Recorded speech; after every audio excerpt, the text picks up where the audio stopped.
What's up, gamers? Today, we're going to be talking about this pretty cool PC video game. That's what the PC stands for. And it's called Golden Light. Now, this game was released...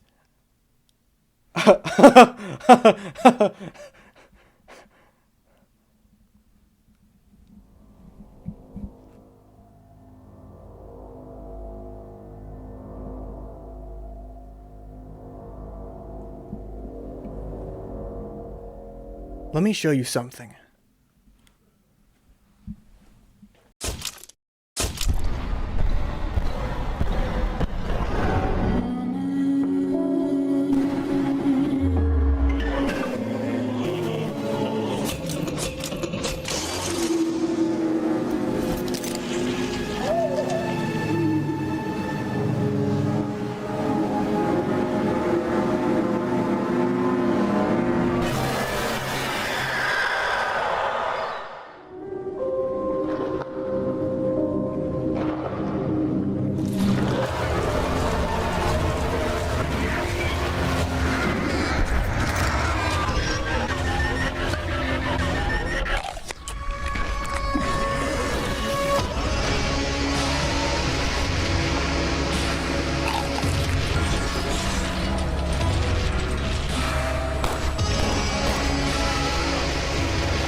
What you just watched is the 1.0 release trailer for the video game called Golden Light that released out of early access in March of 2022.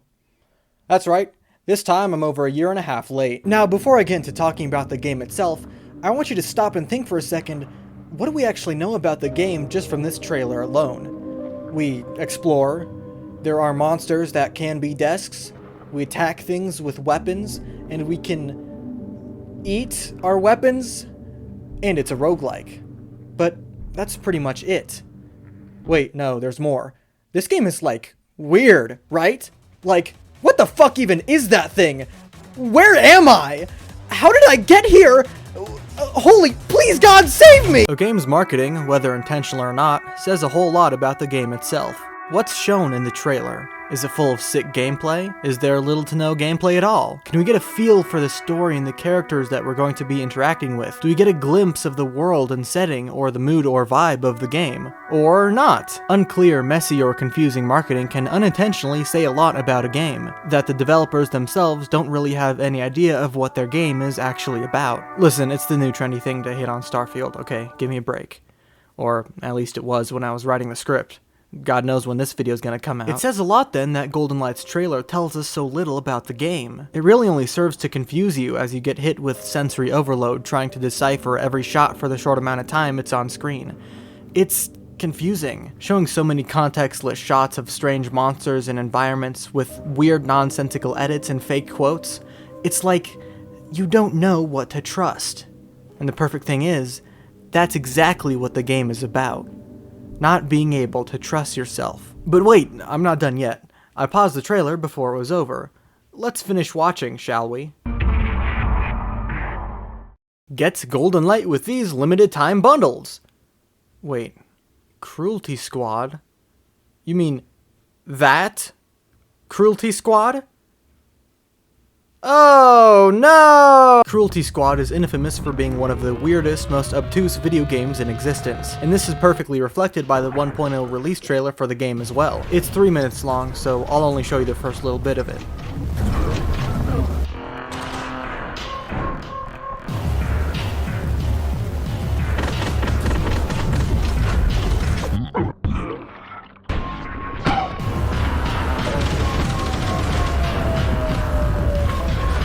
Already the game is throwing contextless footage all over the place, with a barrage of distracting UI elements and random gameplay scenarios, overlaid with random subliminal messaging. The guy even fucking domes this poor random civilian he was having a conversation with in the trailer. Why is this so weird, and why are we so attracted to it? Well, it's weird because it's a perfect reflection of the game itself. Weird. And at times incomprehensible. But why these weird kinds of trailers attract the attention of, and get pointed out by, weird turbo gamer nerds like me, is because they exude confidence. They aren't worried about looking good or making sense. It's saying, hey, here's my game, take it or leave it. They aren't afraid to show the bad parts of their game, and that signals to our unconscious monkey brain, what else is there? What's so special about this game that they have such confidence about it? And, well, that's what I'm here to talk about. Just what is so special about this game, and why is being weird and confusing a good thing for a horror game? And finally, why is this the best designed survival horror resource management game ever made? Except for Amnesia the Bunker, obviously. And Pathologic 2.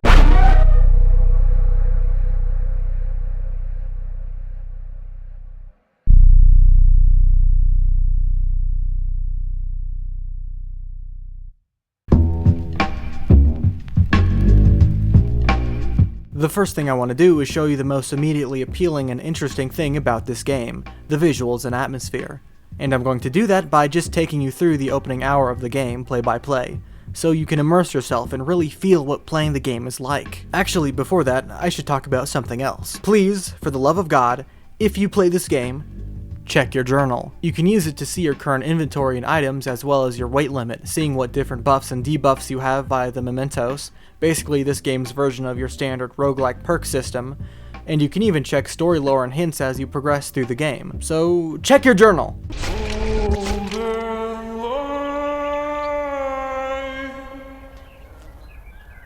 You start the game in the blinding sun of a calm, open field. You're there with your girlfriend, or so it's assumed, as she speaks intimately with you, calling you my love.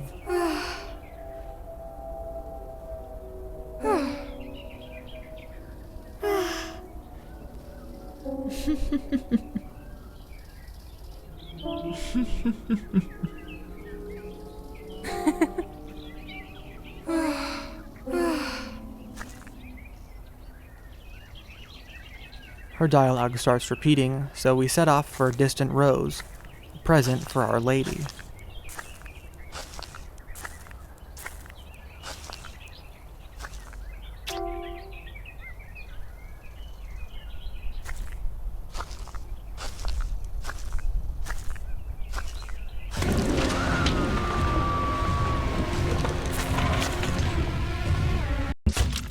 Marimeno je Kristina. 私の名前はクリスティーナです。Il mio nome è Cristina.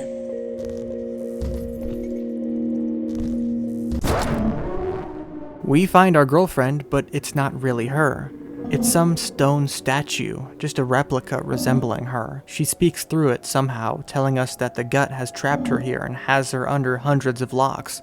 She begs for our help, but unfortunately for her, we're stuck in this tiny room. That is, until...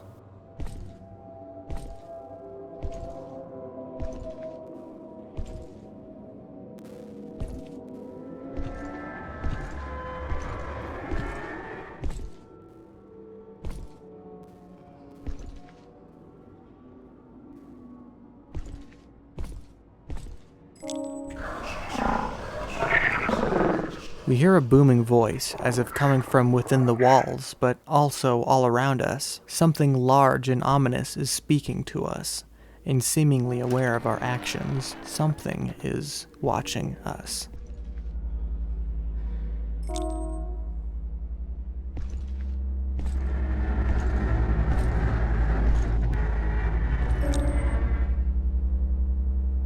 We continue down the dimly lit hallway, finding tiny nuggets of gold, loose pistol bullets, and a note. A warning message, or perhaps a dare, but who was the person who wrote it? And more importantly, who were they writing it for?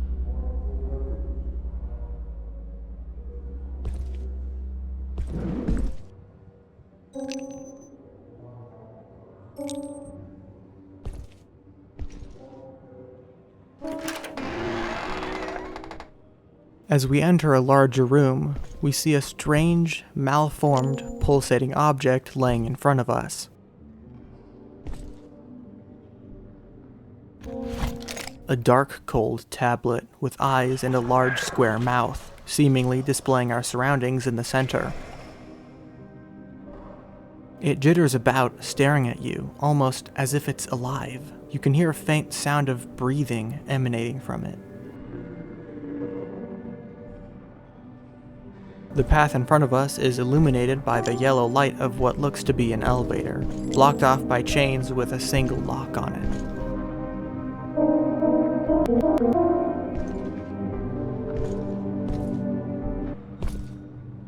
Past the elevator and before a door, we find an axe stuck into the floor surrounded by notes.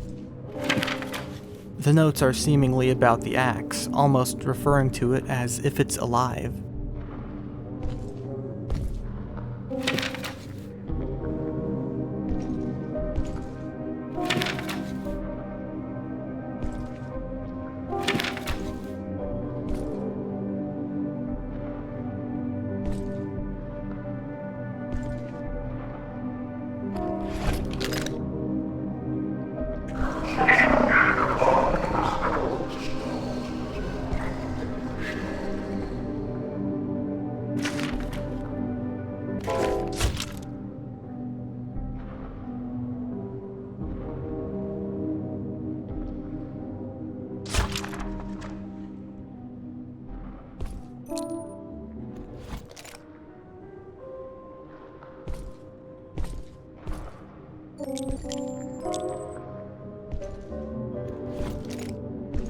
We explore more of our surroundings, finding more gold and ammo for a gun we don't have yet.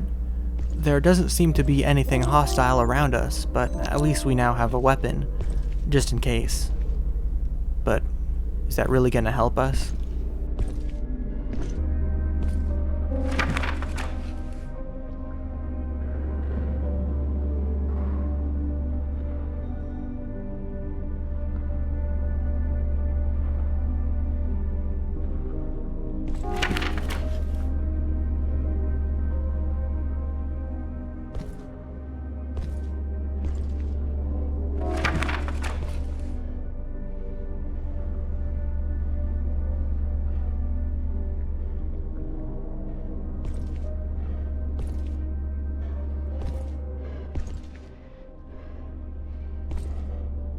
We find our first seemingly sentient creature here, a vending machine with a face. The same bulging eyes and crooked teeth that adorn the map jut from the middle of the machine. He doesn't seem to want to harm us, and even offers us a reward if we find him an item.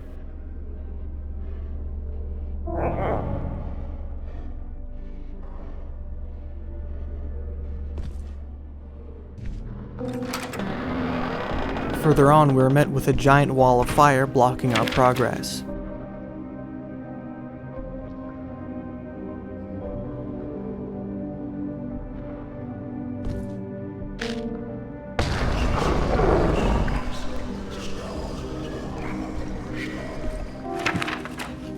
The notes tell us to throw an item at the fire, and that'll make it go away.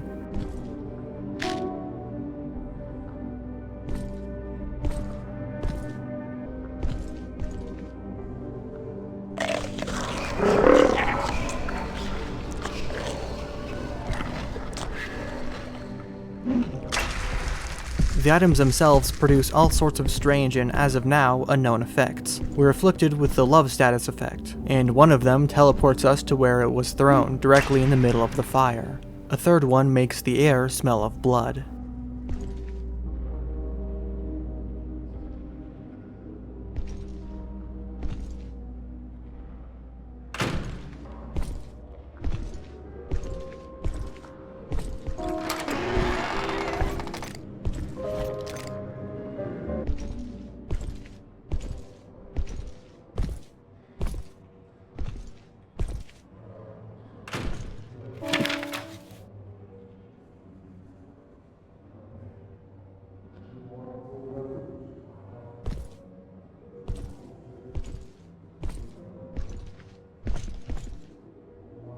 we come across a floating Polaroid photograph. When we pick it up, we're given two options to choose from, one of which gives us a standard damage bonus for one of the weapon types, and the other grants us some sort of ability. Though, it sounds rather unhelpful, to be frank.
Okay, a lot just happened, don't worry, we're gonna break this down. Starting with the general atmosphere of the game.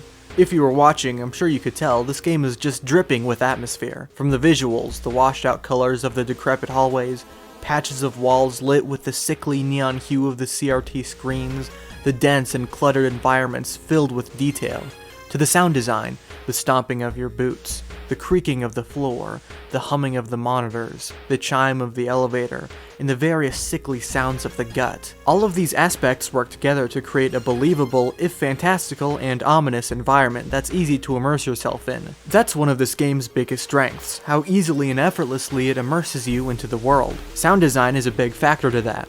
I've always had the opinion that sound design is more important to immersion than visuals. It's why I can be so immersed in a game like Thief when it definitely looks like it came out in 1998. But the sound design still holds up today.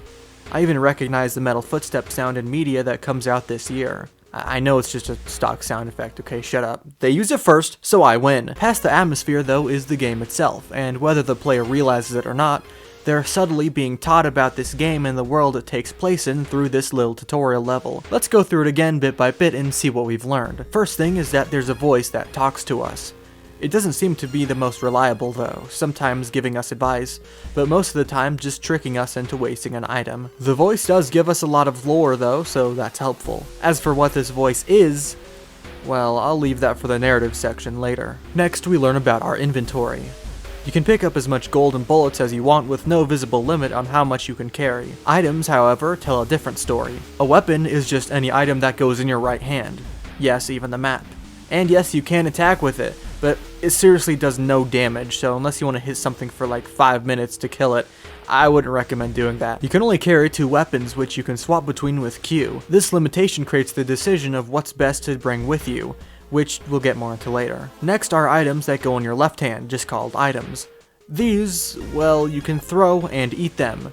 But why would you want to do either? As you've seen, items can have status effects, some good, some bad. They range from regeneration to poison, paralysis, bone chill, fire, attracting monsters, or just exploding. Don't eat that one. Sometimes the description of these events can be confusing, but if you stand in whatever cloud you've created, you can see the status effect it gives you without fully proccing it. Also, items and weapons affect your carry weight. If you're carrying too many things, your movement speed takes a hit until you use or drop something. Let's go back a second though. What's this thing? This is what I'm calling the recent action bar, where the most recent action taken in the level is displayed here. Not just by you, but even by others in the level. It's no cataclysm where you get to scroll through everything that's happened that your character is aware of, but it's better than nothing. That is, unless you get the good old, someone heard a noise.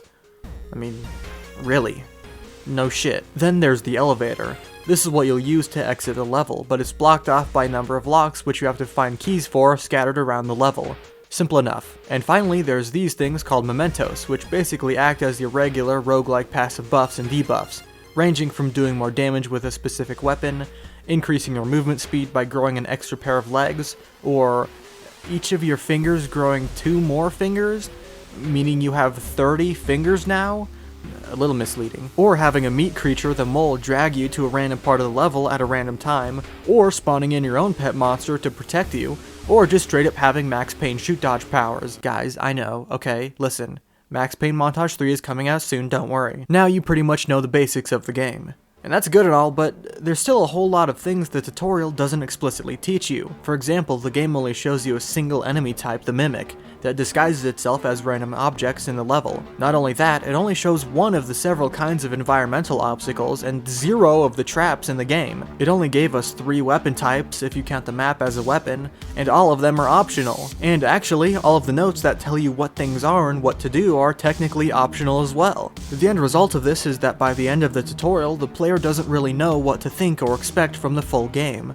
Similar to other roguelikes, the game only really tells you the bare minimum before setting you free in the rest of the game. But whereas your regular roguelikes use this to set up the wonder and excitement of exploring something new and unknown, Golden Light uses this for horror. You don't know what you're going to be up against, or most of the time what the tools you'll be using even do. And that, combined with the dripping atmosphere, immersive and terrifying soundscape, and the grotesquely designed and animated monsters, creates the theme of a perfect survival horror roguelike. And by the way, just to show you just how genius this game is, the game does such a good job of confusing and scaring you that not even the Golden Light wiki knows how the game works. There's this mechanic in the game seemingly called Frenzy.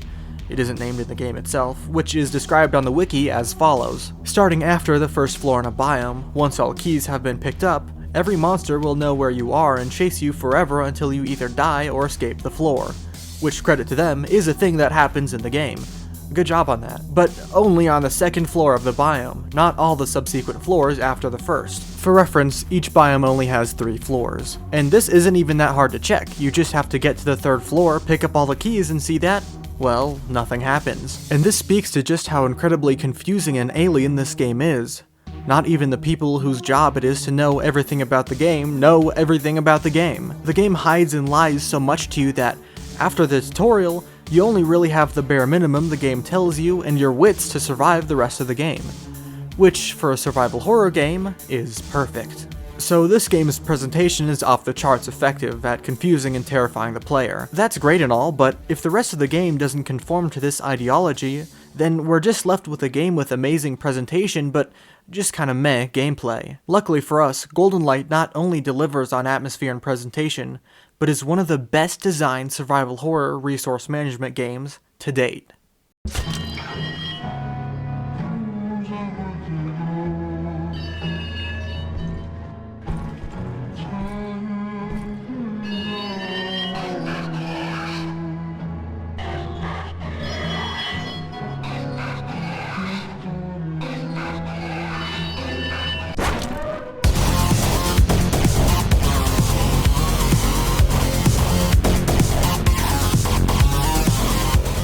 After we beat the tutorial, we get into the game proper. As previously discussed, your first level is sure to be scary and confusing, but also a great learning experience. You're let off the hook and set to explore the level before you, finding and discovering new items, friends, and enemies along the way. But, of course, because this is Golden Light, eventually you'll die.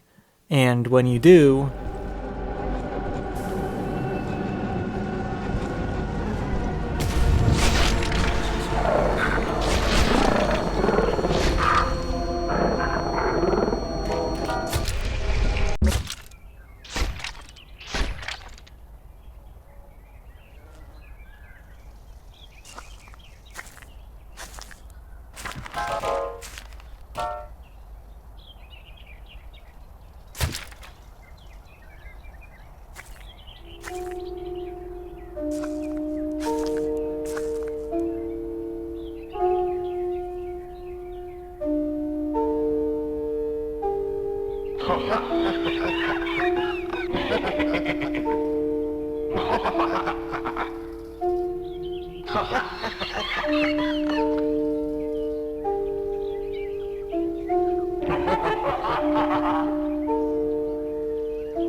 Any roguelike worth its salt needs a good hub world, and that's exactly what the field is. You fall into this graveyard every time you die, which will sometimes have helpful items for you. You can get on Snout and explore the area, or just hop straight back into whatever level you were on. Each level has a phone booth outside of it as well, which you can use to reset your progress on the biome. The lower floors are easier, or higher I guess, since they count down into the negatives. So it's best to collect items and weapons on the start of a biome so you can be prepared for the later levels. But what exactly is there to be found out in the field? If you explore around, you'll find a few key locations and important characters as well. There's the graveyard you spawn in, which sometimes has ammo or other useful items in it, as well as a gravestone with a gold glowing nameplate, which says one of a plethora of reasons you could have died this run. Behind the graveyard is a giant golden tree, which you can bury half your gold into. It isn't exactly clear what the utility of doing so is yet, but we'll get to that later. You can continue the way you were facing when you spawn to meet Snout, and get back to the elevator that takes you back to the first biome, the corridors. Outside the elevator is a coffee table and a couch, where useful items such as weapons or mementos can spawn as well. If you continue exploring, however, you'll notice that a lot of your path forward is blocked off by chains with a lock on it, but none of the keys you pick up you actually bring into the field with you. So how do we open these gates?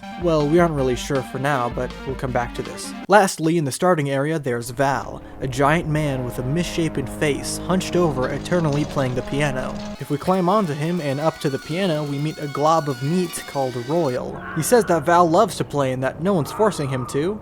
Well, alright then, I guess we'll just leave him alone. He's not bothering us. What? Now that we're back in the corridors, I want to get back to what we were talking about before. This game does such a great job reinforcing its themes through its gameplay because of the tension and stakes it creates through its various gameplay systems. Playing this game is like taking a casual stroll through a minefield. Sure, you can go as slow as you want, but you have to carefully consider every single turn, every single step, or risk ruining the rest of your life forever. And to explain why that is, let's start off with something simple. Inventory limitations. You can only hold 2 weapons, as you know, and with so many different types and styles of weapons, each with their own random status effects, holding onto one weapon means you aren't holding onto another. It's a good old decision cost conundrum. This is great for Golden Light because there's no way to know what you'll be up against in the level since it's all random, making planning ahead that much more difficult. This means that you could need a different kind of weapon later on, but risk not bringing it with you for any number of different possibilities in the future. This is a great way to create tension, limited resources with an unspecified challenge. This means that anytime you come across a new weapon in the game, you always feel a little bit nervous. What if you need this one later? A feeling that'll be compounded with another example later in this section. And let's get this out of the way as well. What's with the low resolution of the game? The UI is all in perfect 1440p, or 1080p for you guys, but the rest of the game is all pixelated to hell. Well, this is an option that you can turn on in the settings just called Pixels, and it does this to the game. Now, you could say that this is a stupid option to have because it makes things harder to see in a level, and I know you are saying that. I know what kind of guy you are, you fucking sicko. But if you think about it, that's actually the point. In a game where figuring out what's in front of you is a crucial aspect of survival, having that skill hampered in some way greatly adds to the tension of exploring the levels. Is that a dude over there, or is it not?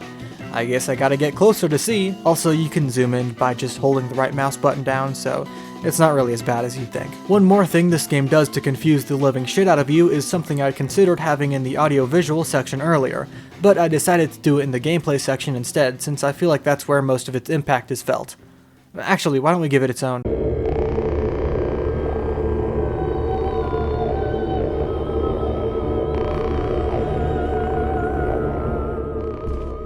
The sounds play at random times when nothing is really going on, when you're just exploring the level. They usually sound something like this.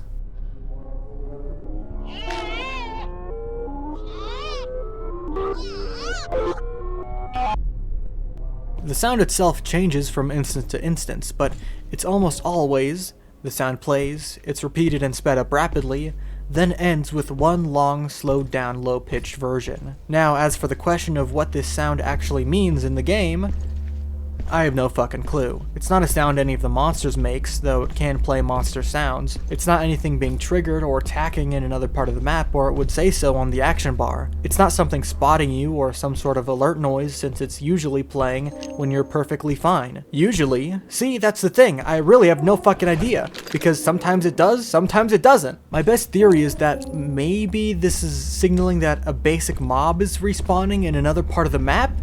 But I actually haven't tested this. It's already enough making it out of these levels alive as is. I don't need another fucking science experiment on top of it. Oh, and another thing, what the hell is this?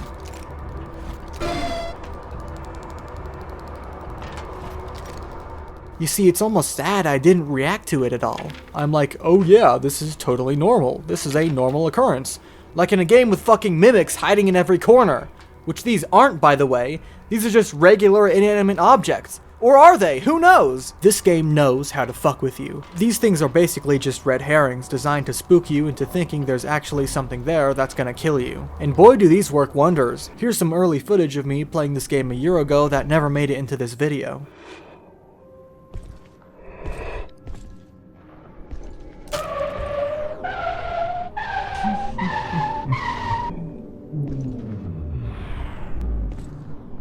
The effect of this is that new players are going to be even more scared and confused than they probably need to be because of these jarring random effects. It really, more than anything else, makes you feel like you're exploring a disgusting alien world you don't understand.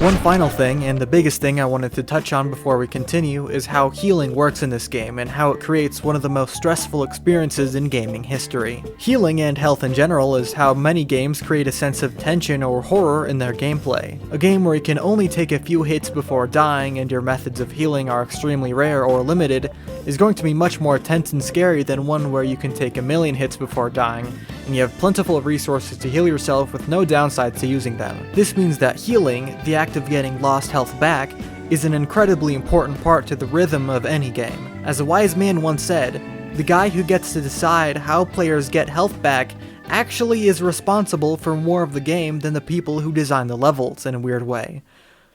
Which isn't technically or literally true, but alas. For example, the Soulsborne Hero Ring games, the good ones at least, you not only have a limited number of healing items, but there's also a long dedicated animation to using them, meaning that healing while in combat creates its own risk, where if you time it wrong you could die, or lose all that health you got back and just be right back where you were, just one less flask in your limited supply.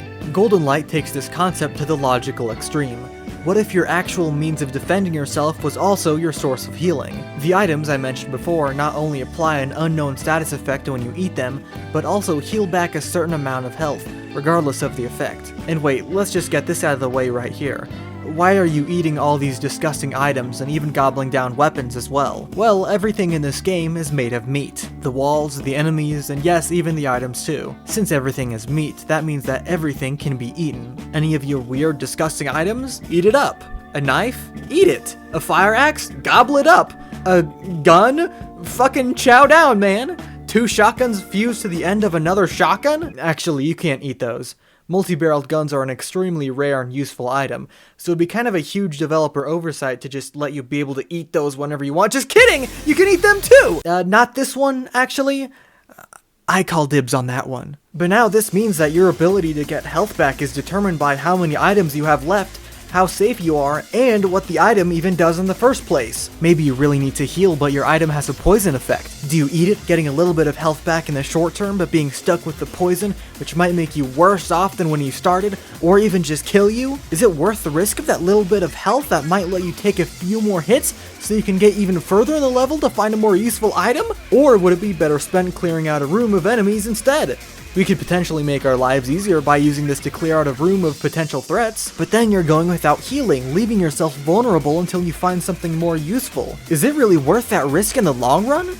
And remember, this is all assuming you even know what the item does, which most likely you don't. Deciding whether to heal or not in this game is absolutely nerve-wracking. What would be a simple choice of do I have enough and am I safe has a whole new additional element of can I use this for something else, which makes the simple act of healing, you know, something that's in every game, into one of the most stressful decisions of your life. You're weighing all the possible options in your head, the circumstances of the level, everything else in your inventory, just to decide if you're safe to recover some of your health. It's absolutely genius design, especially for a horror game. Even the ability to heal, like every horror game has, isn't even guaranteed. Well, you could always just eat one of your weapons. Why don't you just do that? Yeah, you can. Just eat your weapon. Wait, what?! Your main tool for defending yourself, your one saving grace between your fleshy body and the monster's fleshy body, is also the best and easiest way to heal. You see, weapons, dead or alive, heal back more health than an item does. And not only that, unlike items, dead weapons don't have status effects, so they're completely safe to eat. And to top it all off, weapons with decreased durability heal for less than a mint condition one. This incentivizes you to not actually use the weapons you find for, you know, killing monsters, but to just eat it as soon as you find it! And by the way, these are the only two ways to heal in the game. It's fucking genius! When you hold a weapon in your hand, the next thing you decide to do with it could write the outcome of this entire run. Do you use it to kill a few more monsters to get further in the level, potentially finding a better way to heal? But what if there isn't anything useful? You could eat your almost broken weapon now, but that'll only give you back a sliver of health. Maybe I should just eat this right now and top off my health so I can take more damage. And maybe I can just get a little further in level and find something better to use. Oh, an item whose effect I don't know. By making your two main offensive and defensive options also heal you, but also literally consume the item, it creates one of the most stressful dances of risk-reward in gaming history. Imagine if in Dark Souls you had to eat your weapons to heal. Yeah, that Claymore you like so much, well, bottoms up, bruv. Dark Souls would be the best series of all time. Even more than it already is. And also there would be like slightly more weapons scattered about because there really aren't that many to find out in the world. And also the level design would be more conducive to that, you know, making sure that the player doesn't just run away and not have to deal with any of the enemies at all. And also having it so that your success is based on actually exploring the levels and not just killing all the enemies. Dark Souls 4! Meat Souls! Scholar of... your girlfriend! I did actually do a little lie there for dramatic effect. There is one more secret best way to heal, and that's if you find a weapon with regeneration on it. There's a keybind to attack yourself, which up until now has been completely useless. But if you attack yourself with a regen weapon, you'll lose a little bit of health from the attack itself, but you'll gain the regeneration status effect, which heals you back for more health than it took. The only cost is its durability, but even then, having a healing item that you can use multiple times in a row as opposed to the single-use alternatives is extremely powerful. And yes, you can even do this with guns too, which means that I'm allowed to say that shooting yourself in the head is a viable survival strategy in this game. You know, because that's how you summon your persona.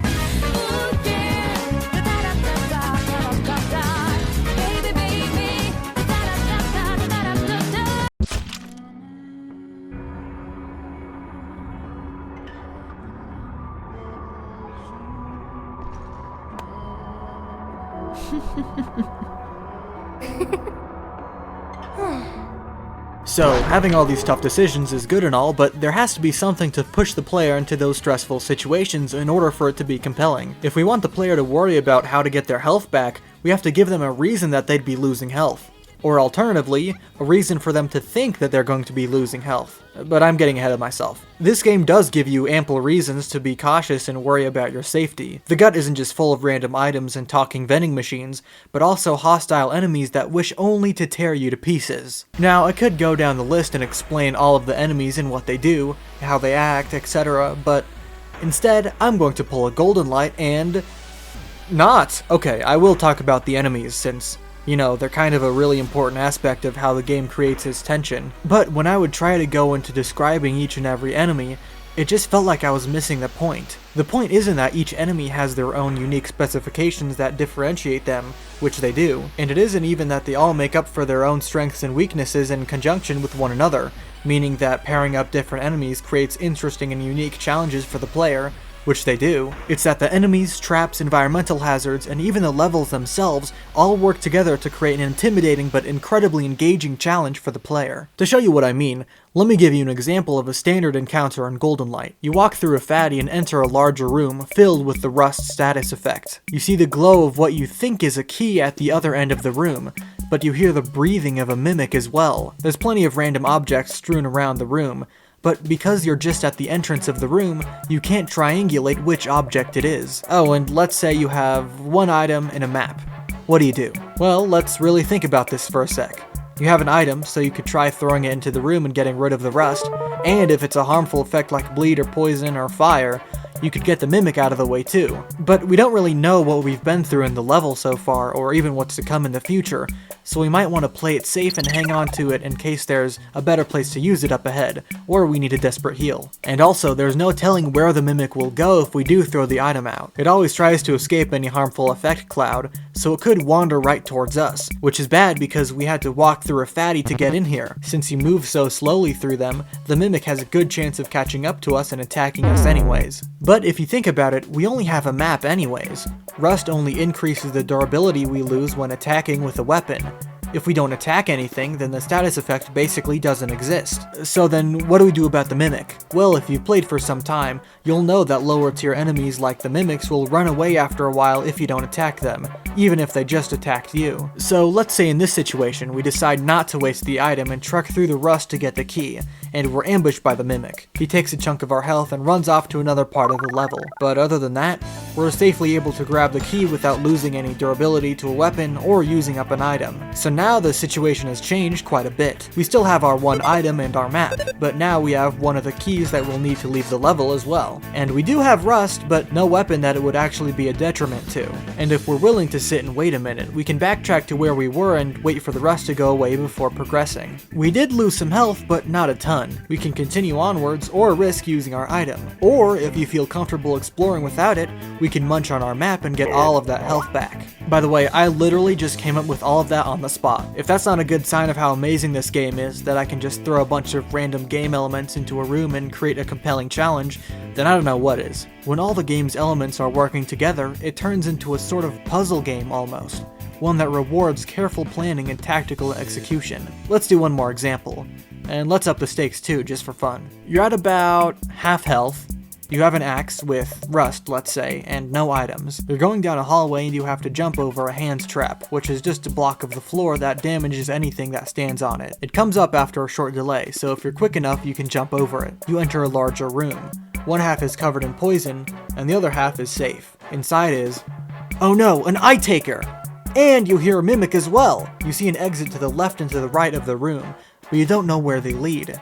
What do? This is quite the conundrum. Realistically, if I found myself in this situation, I would nope right back out where I came from and find a different way to progress. So let's make this a little easier for ourselves. We go out and explore some more, but we find ourselves right back at this room. But now we're in the left doorway that we saw before. So at least we know what's down this way. And now we also know that down there on the right is the only place that we haven't explored. But now that we're here, we actually have an advantage. As long as the way back is safe, and let's be generous and assume it is, we now have two separate ways to approach this room. Not only that, but now we've seen this room from more than one angle, which means we can better triangulate the position of the mimic.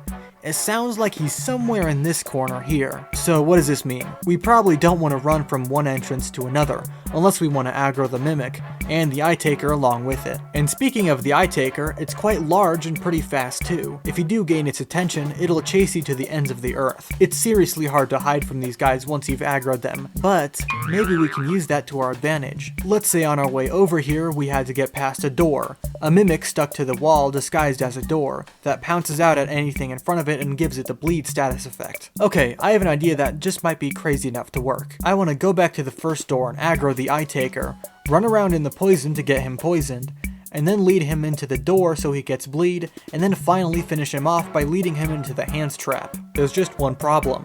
The eye taker is just as fast as my default movement speed, meaning that anything that happens to him will most likely happen to me as well. I'm at half health, so I can spare a few mistakes, but just a few attacks from the eye taker could probably take me out. But remember, our axe has rust. Well, how's that useful? Well, if you're an observant little guy, You've checked your journal and read up on the notes page. On the right page, it lists out a bunch of status effects and status effect combinations. As it turns out, combining status effects can grant additional unique effects, and it just so turns out that being afflicted with both rust and poison vastly increases your movement speed. Bingo, baby. Execution time.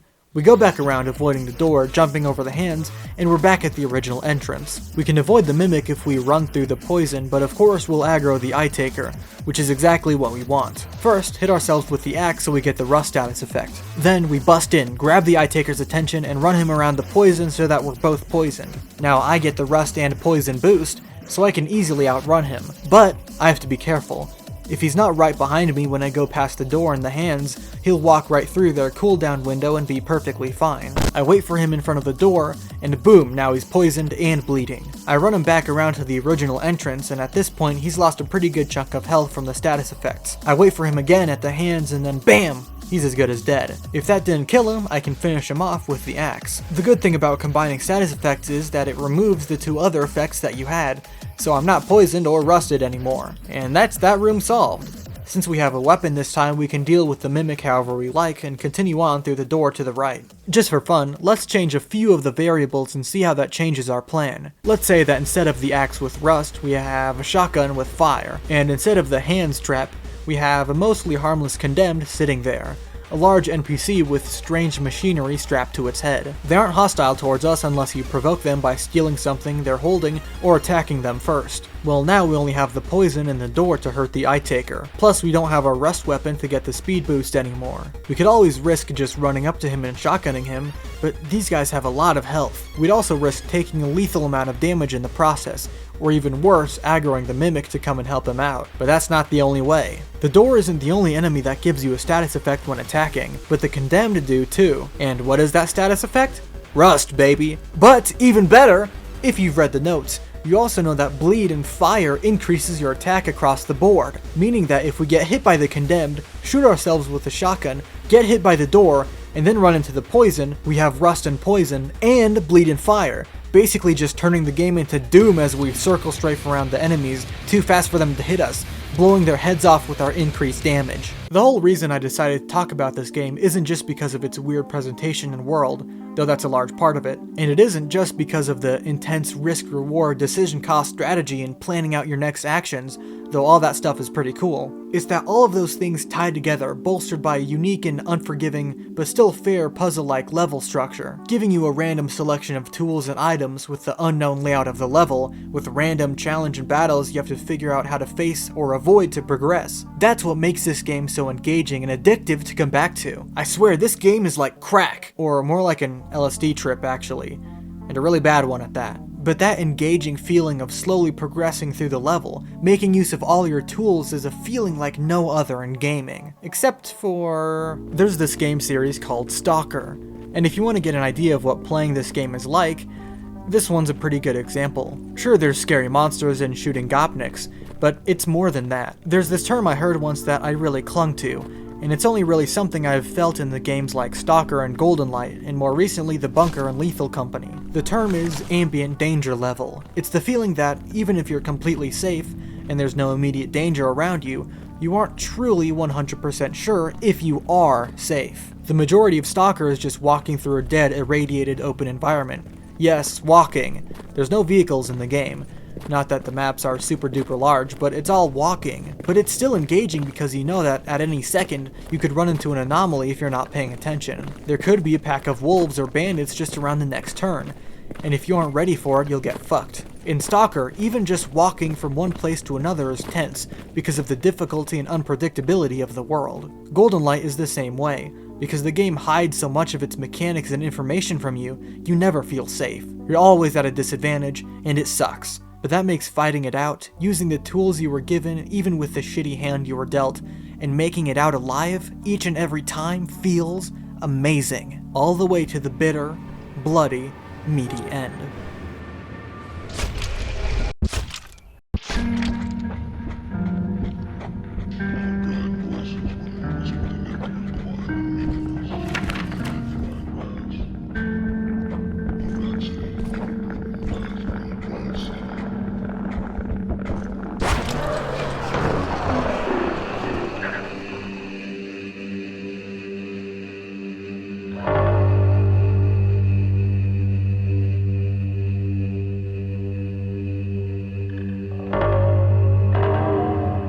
Here's where we talk about story stuff, so full plot and even more gameplay spoilers from this point on. If you've made it thus far, I encourage you to head for the door if that's something you're concerned about. There's still a lot out there for you to find and explore for yourself. From here on out, we'll be talking about all the biomes and their respective bosses, some overarching narrative threads and reoccurring characters, as well as all of the endings, some of which I just copied off the wiki because I didn't want to spend the time and go and get them myself, including a bonus secret segment where I talk about something a little bit different. You'll see. So again, last chance for spoilers. We're going to be starting the warning now. You ready? Last chance. Click off if you can. Final warning. Alright, let's... On the third level of the corridors, you begin to hear a choir of distorted, shrieking strings in the distance. A sickly melody fills the empty halls as you get closer and closer to the source.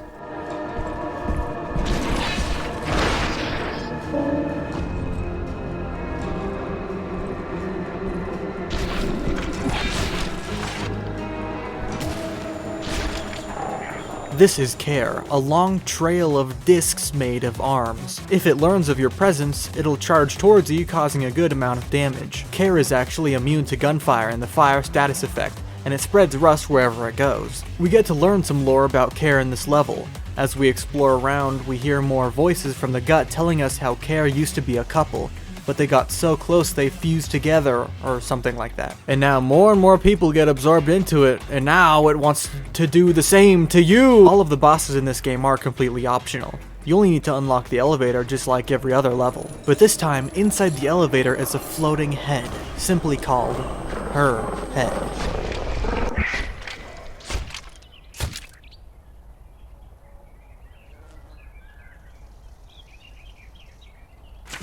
We pick it up and we're back in the field. Checking our journal, we now see a new note. I found her head. The head is warm. Blood flows through it. But she does not answer me. We're slowly rebuilding her. We have her head, we just need the rest of her. She must be hidden in the rest of the gut. But we'll find her. We have to.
I met a girl named Rose. She doesn't trust me. Not far from the cemetery, there is another entrance to the gut. The machines there convert the sentenced into meat.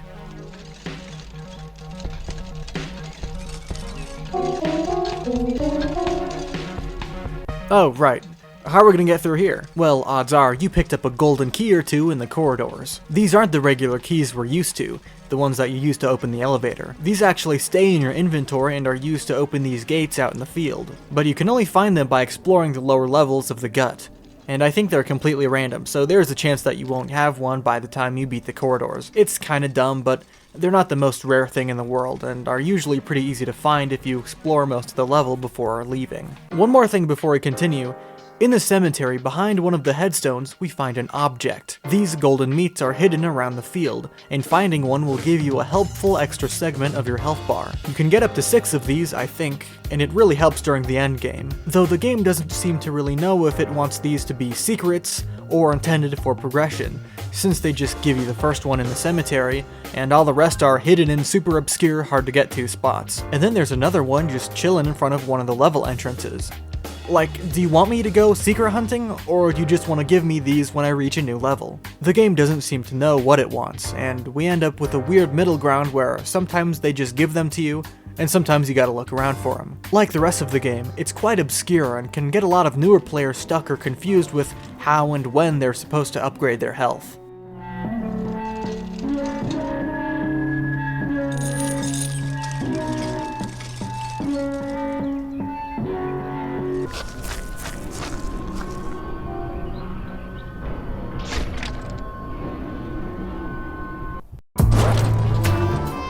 Since we're moving forward in the game, I'll take this time to talk about some of the stuff I didn't get to mention earlier, namely the rest of the friendly NPCs, since you're going to be seeing much more of them in this biome. I already talked about Glutton, the vending machine guy who can give you fetch quests or sell you items, but we have some additional ones ranging from indispensable to completely useless. Starting off with Juke, a jukebox, wow, who sells you bullets for whatever gun you're using. Depends on what weapons you find, but this guy can be pretty useful. Hugs, the scariest motherfucker you've ever seen, who repairs your weapons for a price. He's completely friendly, but he looks incredibly intimidating from a distance, so I wouldn't blame you for completely avoiding this guy the first time you see him. Don't stay near him if he's getting hurt or he'll aggro to you, and you do not want to have this guy slowly walking up behind you in a tight corridor. Crown, a giant stationary birdman who will rub new meat into your weapon, changing its effect or giving it a new effect if it's dead. The various piles of meat, including the bartending mimic and the cults. The former will barter 30 gold for a key,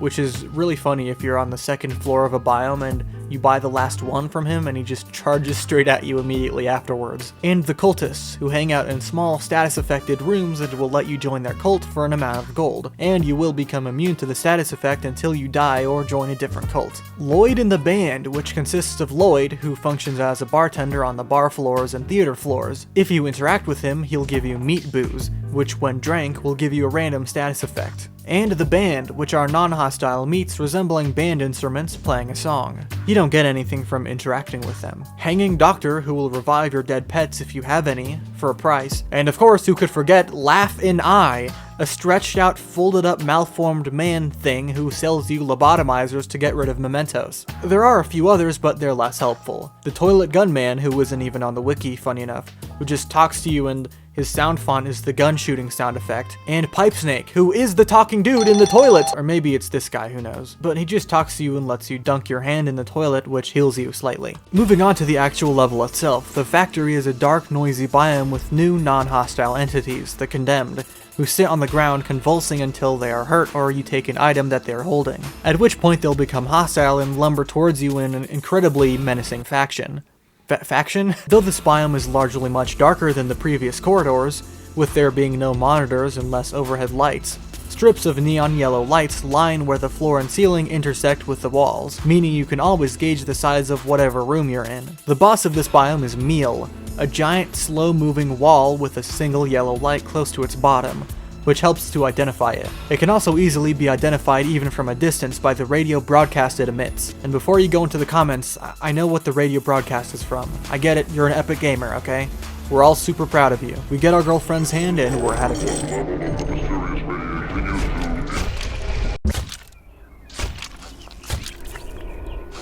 If we head back to the factory entrance, we meet Rose again, strangely flattened against the ground, almost as if she's melting.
Exploring around, we find that the nearest biome takes us all the way to floor -10, when we should be at -7. Perhaps looking into what Rose was talking about would be our next step. Left without any other choice, we decide to...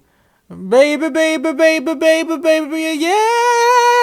The cages is where you go when you die in the field, and is the cages is where you go when you die in the field, and is chronologically the next biome after the factory. This is where we'll begin to see the strangers in a bag, and the eye takers will appear more frequently. Also new in this biome are the gut jumpers, a floating orb of glowing meat that will literally telefrag you after spotting you. These guys are incredibly dangerous, but if they're alone, their small health pool means they're not that much of a threat, but they're rarely alone.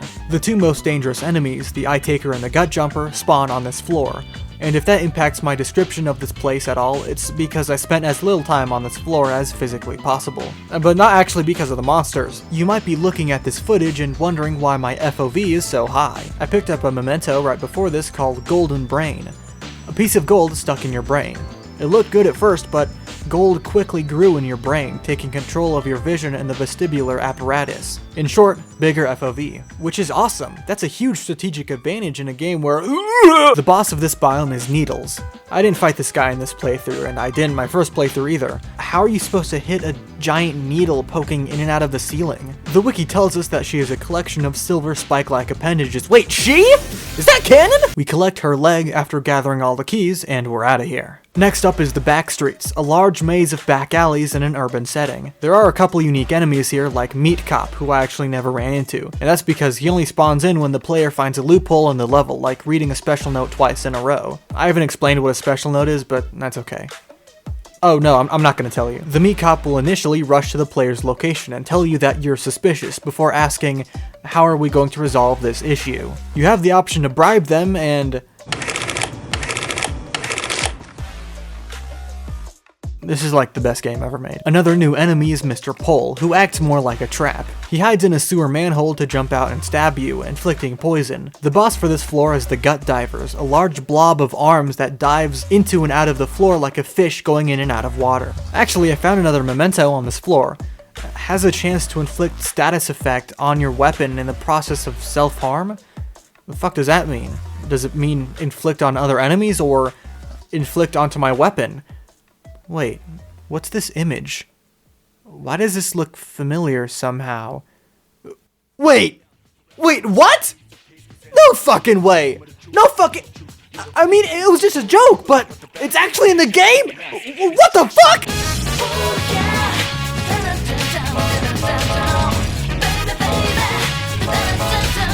Persona! Next up is the Meat Woods, a biome with two unique themes instead of just the one that we're used to. There's a bright snowy area outside, with a new permanent status effect of Bone Shiver in some of the areas, which slowly ticks away at your health unless you're sprinting. In the dark indoor areas of a cabin, rife with all the things you would expect to be decorating such a place, such as fireplaces, old-timey, dusty-looking furniture, deer head displays. Oh fuck! This biome introduces the first and only long-ranged enemy in the game, the Gobber, a giant slow-moving mimic that will disguise itself as large objects like bookshelves and couches that within a certain range will open up their face and spit out a continuous volley of eyeball projectiles at you. As such, it's difficult to close the distance with these guys and do damage with melee, but due to their very slow speed, you can easily avoid these guys by just breaking line of sight and moving to a different area. The boss of this biome is the Man-Eater, a giant deer creature with a distorted human face. This thing is very quick and very strong, so it's advised you don't go up against him at all, unless you have plenty of healing items or a long loop of hallway clear to fight him in. The wiki says he only moves as fast as the player's walking speed, but that's either based on false observations or information from a patch before that buffed his movement speed. So thanks wiki, saving the day again. We finally have her body and we're out of here.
We're reaching towards the end of the game now with our second to last biome, the Reds. This is my favorite biome by a long shot. The atmosphere and visual design of this place is just jaw-dropping. The looming red curtains cloaking the walls, seeming to stretch up forever. The various creepy statues, artworks, and murals dotting the level, all accompanied by this disturbing low rumbling in the background. This level somehow feels different from all the rest. It's clearly trying to be some sort of art museum.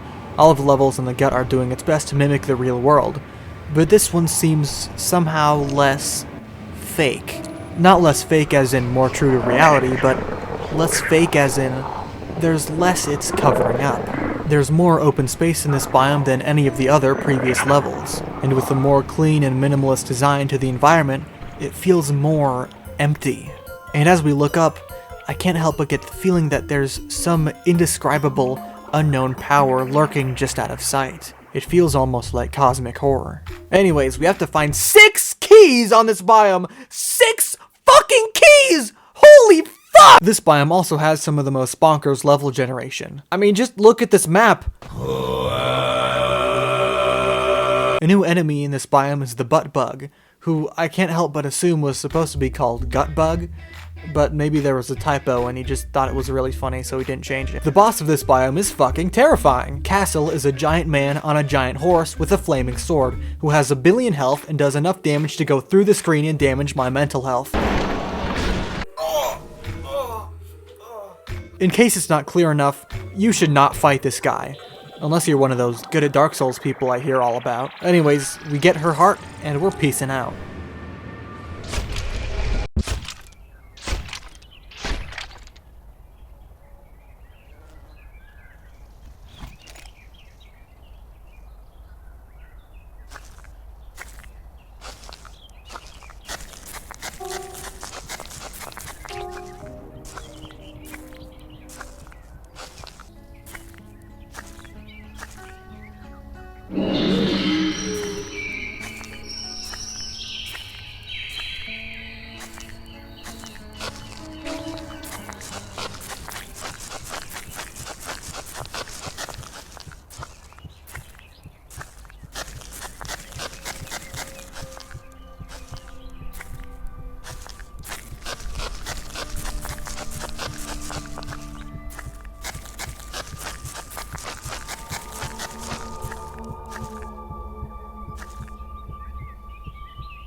Here we are in the final biome, the insides. We're now seeing the true form of the gut in all its squelchy, meaty glory. Fun fact, if you break any of the walls of the previous biomes, this is what it looks like behind it. This is easily the most dangerous biome, with the level generation becoming more and more maze-like, with less crossroads and more tight linear paths, trapping the player with only 2 directions to go. I've also noticed a terrifying lack of maps spawning through the floors. There's usually the standard one right next to the elevator, but beyond that, good luck trying to find out where to go, and you'll most likely be holding 2 weapons, either one to use and one to eat, or one with a helpful status effect. So in order to know where you're going and where to look for keys, you'll need to forfeit one of your precious weapon slots. The only new enemy on this floor is the Fish, a mini fish guy who moves slowly but expands to a large size to attack. The boss of this biome is the Gut Worm, the most ferocious boss in the game. He always knows exactly where you are at all times and burrows through the level to get to you. He doesn't do that much damage, but because of his size, it becomes hard to avoid consecutive hits as he burrows into you, racking up a ton of damage quickly. Because of the massive size of the levels at this point, and because this guy is always following you, it becomes almost impossible to finish the level without killing him, since you'll be too busy running for your life into traps and enemies to pick up any keys. We unlock the final elevator and go through the door.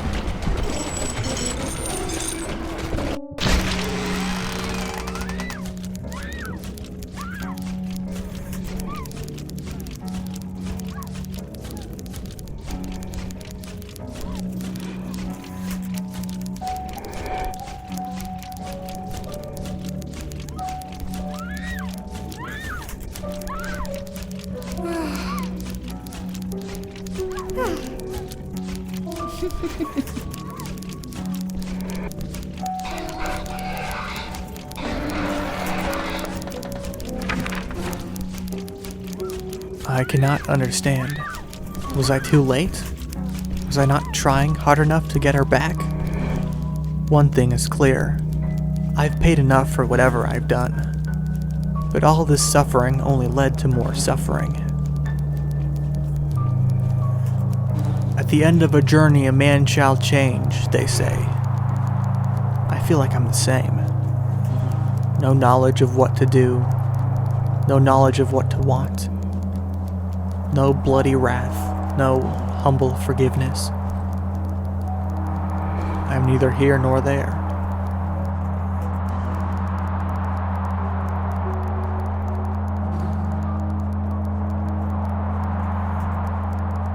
You know, it's fitting for a game that was all about confusing and hiding things from the player to have such an unsatisfying ending. I can understand if that's frustrating for some. It sure was for me at the time as well. But ultimately, that's life. Down here in the gut and in the real world, we're born, forced to struggle, and get the same reward as everyone else. Death. You see, it's actually a fitting commentary on the human weight. There are more endings?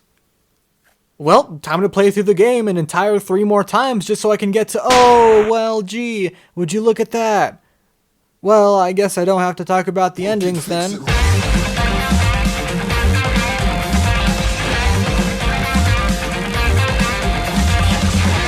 What you just saw was the torture room ending, otherwise known as the neutral ending. You get this ending if you directly hurt a monster at least once, and as long as you don't kill all the bosses, which gives you a different ending. Which ending you get is somewhat tied to an invisible morality system, which I haven't talked about yet since I gave about as much thought into explaining it as the game did. The gut doesn't like you hurting its creations. If you hit a sentient meat, hostile to you or not, your reputation goes down. It goes down more if you hit a friendly meat, obviously, and the more your reputation goes down, the more and more difficult monsters will spawn. Though from what I've noticed, unless you go around killing every single thing in your path and giving all the friendly meats a brand new hole in their head, this doesn't have much of an effect on gameplay. Checking the wiki, apparently even boss monsters can spawn on floors if your reputation is low enough. You can get back reputation by hitting yourself, which the gut loves, or burying half your gold in the golden tree next to the graveyard, which will give you back a good amount.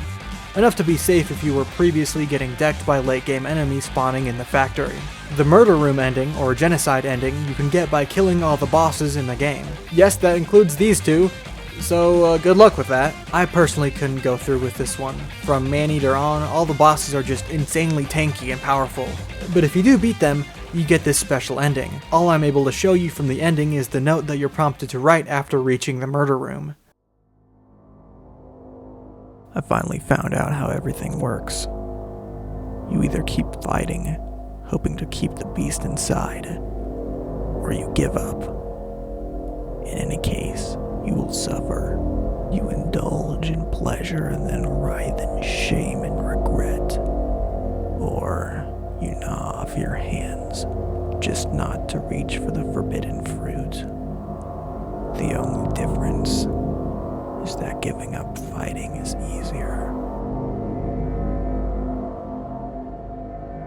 The field room ending you can get by digging through the walls of a level before reaching a green exit door.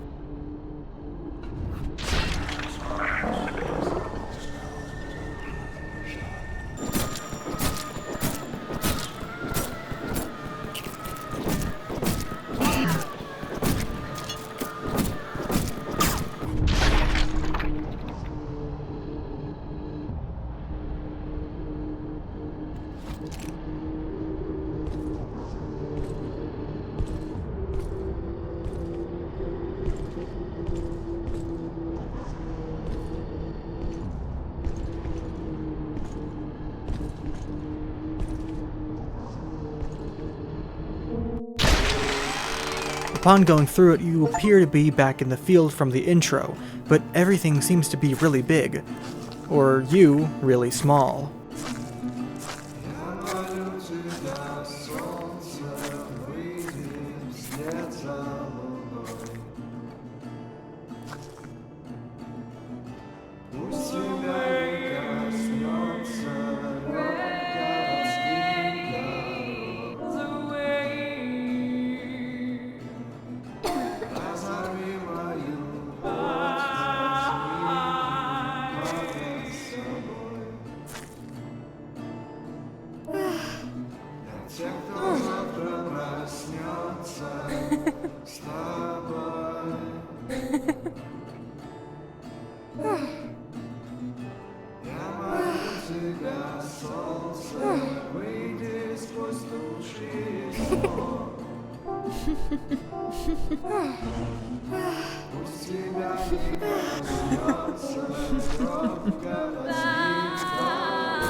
Heaven's door! Draw him as the soy Wojak! I win. And now, Phantom comments from the Golden Light Wiki.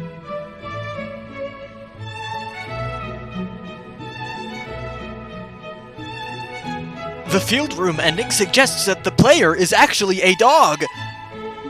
How is that supposed to work? The final ending you can get based on your morality is the White Room ending, or Pacifist ending. To get this ending, you must not directly kill anything in the game. Kill, not attack. And indirect means, like through status effects, even if it's from an item you threw out, doesn't count either. I stupidly decided to get this ending on Meat War, the second hardest difficulty. I'm sure that'll work out fine. Right?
And there you have it. I got 3 of the 4 endings, fuck that genocide run, and even got White Room without dying. At this point, you cannot tell me that I'm not a real gamer. Plus, I did beat Persona 4 on hard with only minimal grinding. Even with all these endings, there's still some loose threads not tied up. Now, I'm not saying that we need an explanation for every little thing, like what the gut is and why it came into existence. Persona 4. But there are still a couple of things I just can't sit with. The biggest one is, who is Rose? After all, she is the only other outsider in the gut other than the player. If the whole game is a metaphor for his girlfriend cheating on him, then where does Rose fit into that? The most obvious answer is, well, another girlfriend. The whole game is about chasing after this girl who used to love you, convinced that there must be something you can do to get her back again. Lost in the gut, going deeper and deeper into a literal embodiment of the mental torment and confusion caused by going through a breakup like this. Finding out that the girl you loved no longer loves you back. What that does to a person, I can't even imagine. The thing is, though, that you aren't the only one. There are others out there hurt just as bad or even worse. And sometimes that shared pain is what forges the strongest bonds. And you learn that instead of fighting through all this pain and horror, to instead do something even harder. Not fighting back against it, not simply living with it, but just letting go. And while that's an incredibly hard thing to do, that's why we do it together.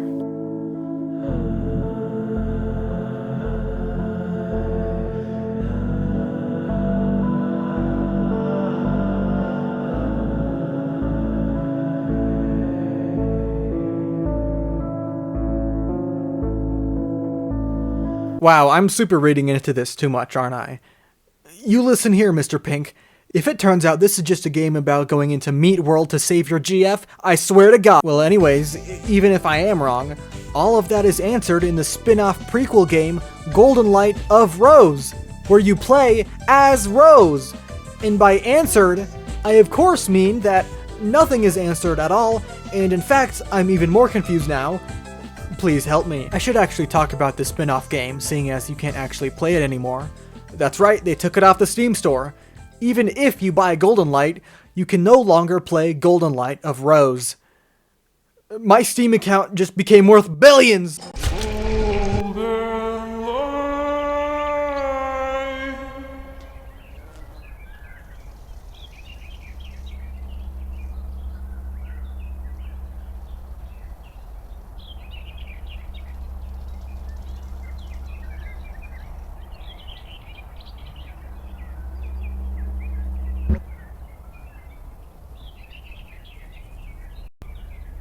As I said before, in this game you play as Rose. We waken in the back of an alley as a pair of giant hands emerges from behind a wall. We follow the hands to the source, seeing that they came from an exposed part of the wall filled with roses. We touch one and we go inside.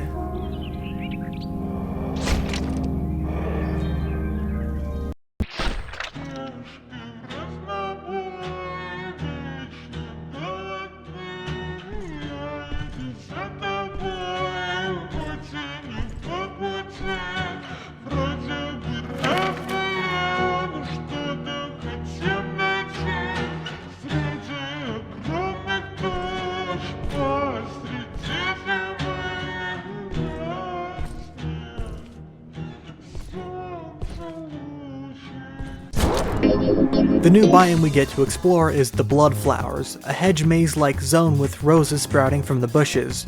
Of course, the level generation feels similar to the cages or the back streets, a good mix of tight linear corridors with some branching paths, as well as large open areas. The level is decorated with various Eastern symbols and imagery, like these red archways, Buddha-looking statues, and those little house-shaped lamp things. Seems very out of place for Rose, as looking at her she looks mostly American, but maybe that out-of-place feeling is on purpose.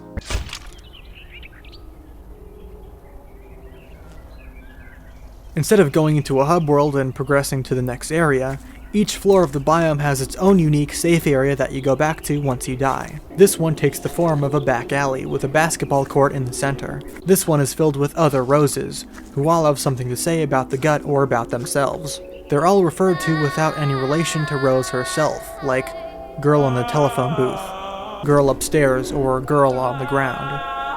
Almost like she's seeing herself from the third person.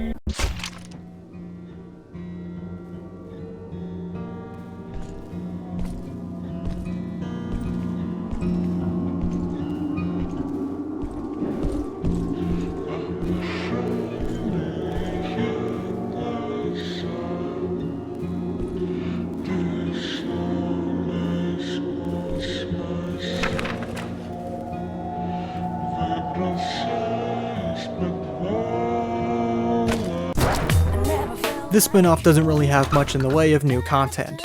There's only 2 new enemies, Loveless, a humanoid-looking rose monster, and Jerry. Jerry's just Jerry.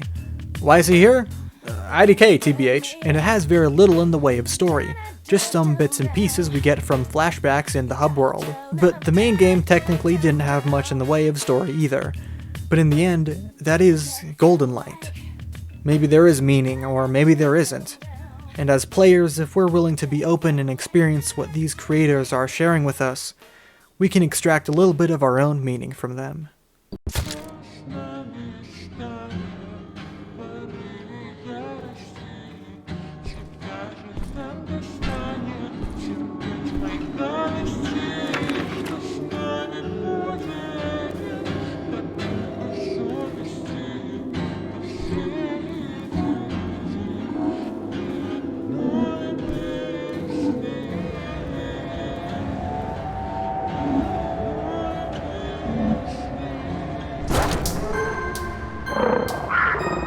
The snippets we get from the hub worlds and flashbacks hint at past events full of regrets and trauma. It's even alluded that sexual abuse was involved.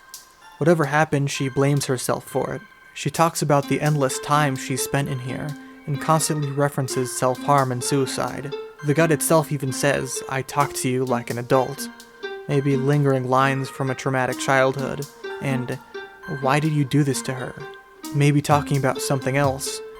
Maybe referring to herself in the third person again.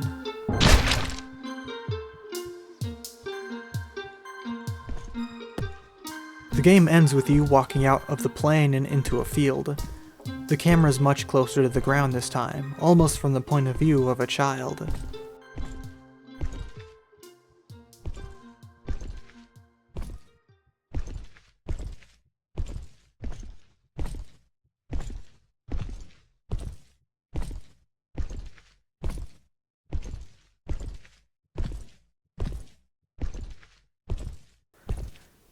And at the end, we find her, holding our head.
A lot of horror games try to do only one thing: make you scared.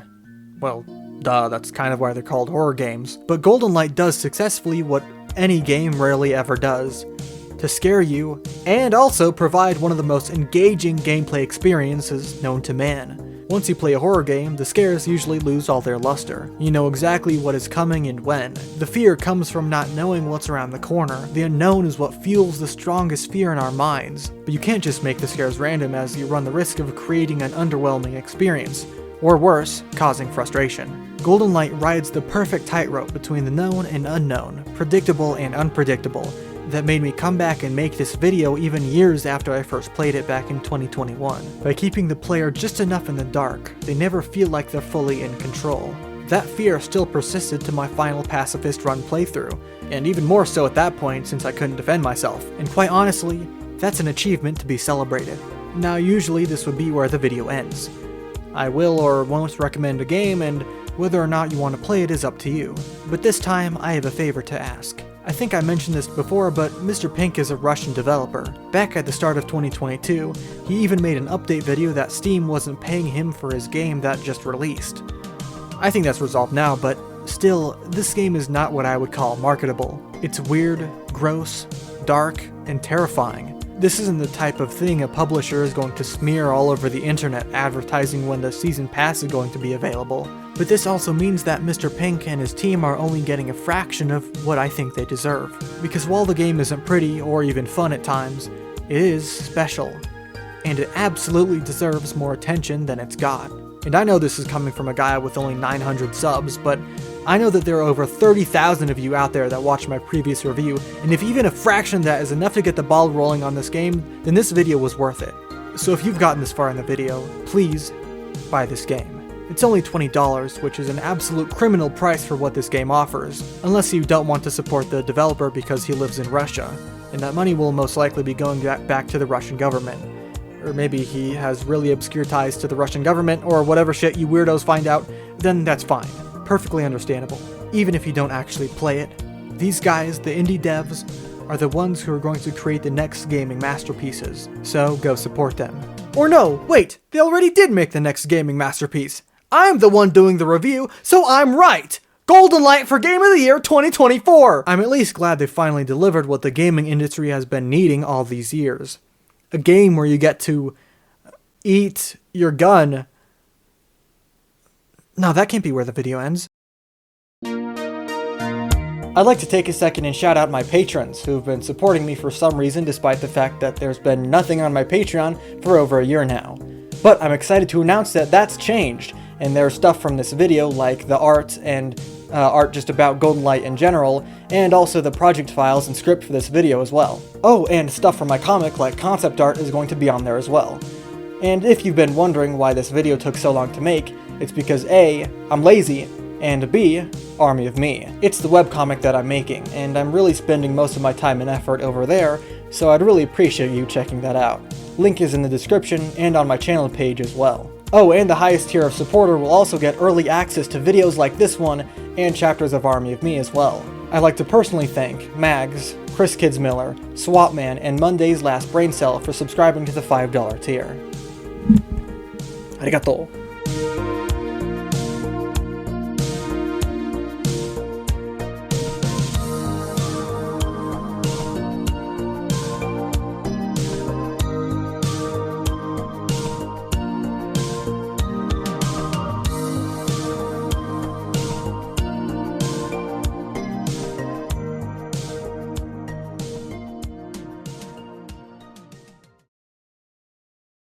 Also, if you're going into the comments right now to say something about the Val ending, I didn't get it, because you have to get 1,000 gold to get it. There's no fucking way I'm getting 1,000 gold to get this fucking ending!